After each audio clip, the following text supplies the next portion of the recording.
Hi there, this is Karen Flaherty from Living by Human Design. Hope you're doing well on this Christmas Eve 2021. Hard to believe we're here, but here we are. What I'd like to do today is the gates 10 and gate 58, because these are the love of the self and the joy of life, and these are the two Christmas spirit gates, so I put them together. I've been recovering from a knee surgery a few weeks ago, but I'll keep this short and sweet, and hopefully you'll get the whole idea of the spirit of the season in these two gates. So the gate 10 started last week, December 19th, late in the evening, and then it goes until tomorrow morning, December 25th. And we've also got the earth in gate 15. So the gate 10 is the love of the self, and the gate 15 is the love of humanity, or the gate of extremes. And so we do have the throat, G, and sacral defined all week, as well as the head and the ajna. So there has been a lot of energy in the atmosphere over the past week. And then with the gate 58, which starts on Christmas morning, that's December 25th, it goes until late on December 30th, and the earth is in gate 52. So we've got the gate 58, which is the joy of life, and the gate 52, which is the gate of concentration down here. And then that 52 hooks up with the gate 9 to create a definition in the root center. So in addition, we'll have the root center, but the G goes away. And so we've still got that 2034, and then the head and the ajna defined all week. We've also got Venus in retrograde over the past few weeks, and it'll go until I think it's the middle of January. That allows us to reevaluate our own values and see what's really important. And this is always a good time of the year to do that, especially with the new year coming up. So the sun in gate 10 and the earth in gate 15. The gate 10 is the love of the self. And this is called treading, or the behavior of the self in the original I Ching. But it's basically about loving ourselves. It's about the underlying code of behavior, which ensures successful interaction despite circumstances. So basically, once we love ourselves, we can pretty much endure anything. And that's what this is saying. The incarnation crosses this week are the vessel of love, the cross of behavior, and the cross of prevention. And the love of humanity, that just kind of goes without saying. This is the kind of energy that just doesn't understand why there are wars. Why do people have to fight? Why can't people just all get along? It's also called modesty or extremes in the original I Ching, and it's the quality of behavior which expresses the proper balance between extremes. So it's really like having a flow in nature. It's allowing everything to have its day, have its timing, have its own extremes, but everything working together in a way that really works for all of humanity, not just for any one person. In the gene keys, dullness is the shadow, magnetism is the gift, and fluorescence is the CD. And then when we move into the gate 58, the earth will be in the gate 52. 58 is the joy of life, 52 is concentration, and these two make a nice pairing together also, because the joy of life is also called the joyous, or vitality in the original I Ching, and it really is pretty simple. Stimulation is the key to joy. Moving, being alive, being vital is really the key to joy. And that's as simple as it gets. And so the incarnation crosses this week are the crosses of service, because people who are vital love to be of service, but the cross of vitality and the cross of demands. And then in the gate 52, we've got concentration, also called keeping still mountain, or stillness in the original I Ching. We also laughingly call it couch potato. And this is temporary and self-imposed inaction for the benefit of assessment. So basically, you're able to sit and concentrate and get something done, whether it's a book or an article or some project or things like that. In the gene keys, stress is the shadow, restraint is the gift, and stillness is the CD. And so with the gene key 10, which we've had over the past week, this is really the essence of Christmas, of what we think of as the holiday season, as the kind of the naturalness. The gift is naturalness, the shadow is self-obsession, and the CD is being.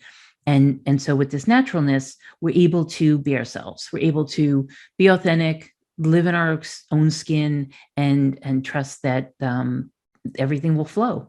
And so truth flows from a sense of naturalness, a place of flow, of playfulness, is what Richard says in the graphic.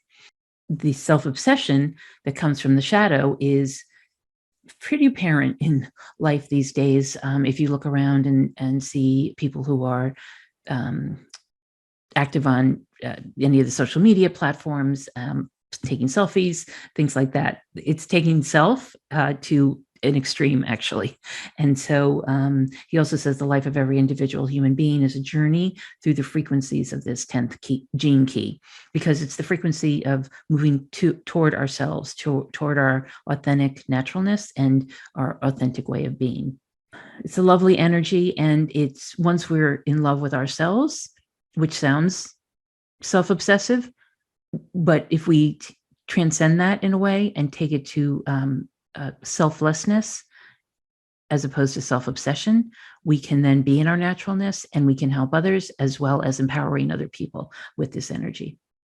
And then the Gene Key 58, I couldn't decide between any of these graphics, so I put them all in. You can take a look if you want to pause the video, but here the shadow is dissatisfaction, the gift is vitality, and the CD is bliss. So the gift being vitality, it's all about the joy of life. It's all about being vital, having the vitality that allows you to go and do and be and get done what you want to get done. The shadow is dissatisfaction, because when you feel as if happiness is outside of you, then you're always going to be dissatisfied, right? If the happiness is in your toys or in your money or in your home or your boat or your car or anything like that, it's always going to be dissatisfying. But when you realize finally that the joy of life is really inside of you, that's when you all of a sudden become vital. When you have this vitality that allows you to just go and go and go and do what you want to do and enjoy life. So the shadow of dissatisfaction is based on the false promise that there's something you can do to bring about the happiness.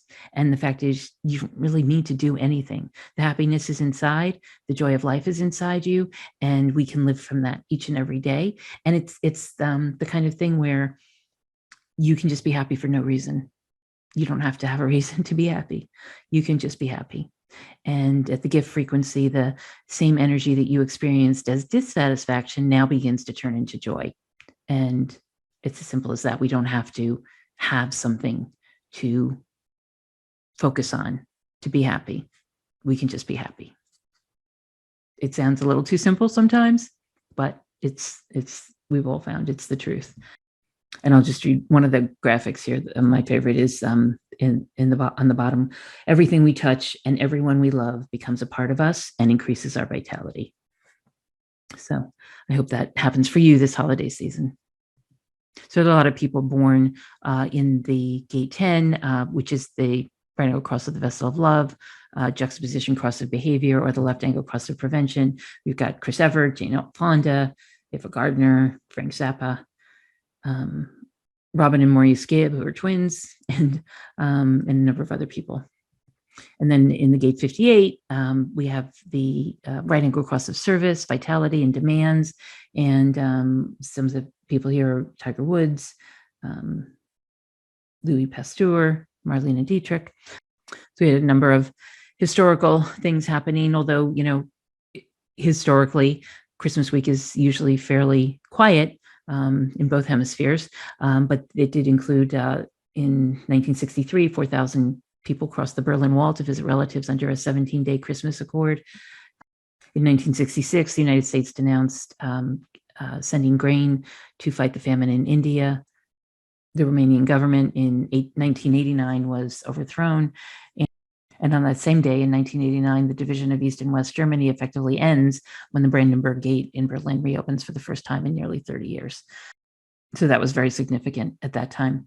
And in 1968, the first pictures of an Earth rise over the moon are seen as the crew of Apollo 8 orbits the moon. So that was pretty cool. I remember that. And on December 26th, in 1966, Dr. Maulana Karenga celebrates the first Kwanzaa, a 7-day African-American celebration of family and heritage. And it's always celebrated from December 26th to January 1st.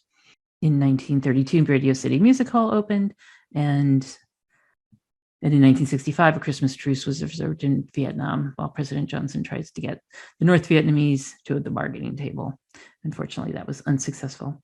But in the meantime, lots of other things are probably happening in your life and in my life, and it's probably a good time to realize what we're grateful for, what's happened during the past year, what we can acknowledge, what we've released, what we've healed, what we've been able to get through, what we've been able to grieve through together, and how we want to look at the next year. What do you want to bring into the next year? What do you want to call in for yourself and for your family and for your own goals, so that you can make this a year that is one that you value and one that reflects your values, right? So that you can be the kind of person you want to be despite everything else that's going on. Things are going to continue to be rough, unfortunately. At least it seems that way. And the more we can stand in our own value, the more we can be ourselves, be authentic, and know what's important for you, reevaluate if needed, and really march in your shoes in a way that feels right for you, because nobody else can do you, and you're perfect just the way you are. So I wish everyone a very, very wonderful holiday, a blessed holiday, and I will see you in the new year. Take care.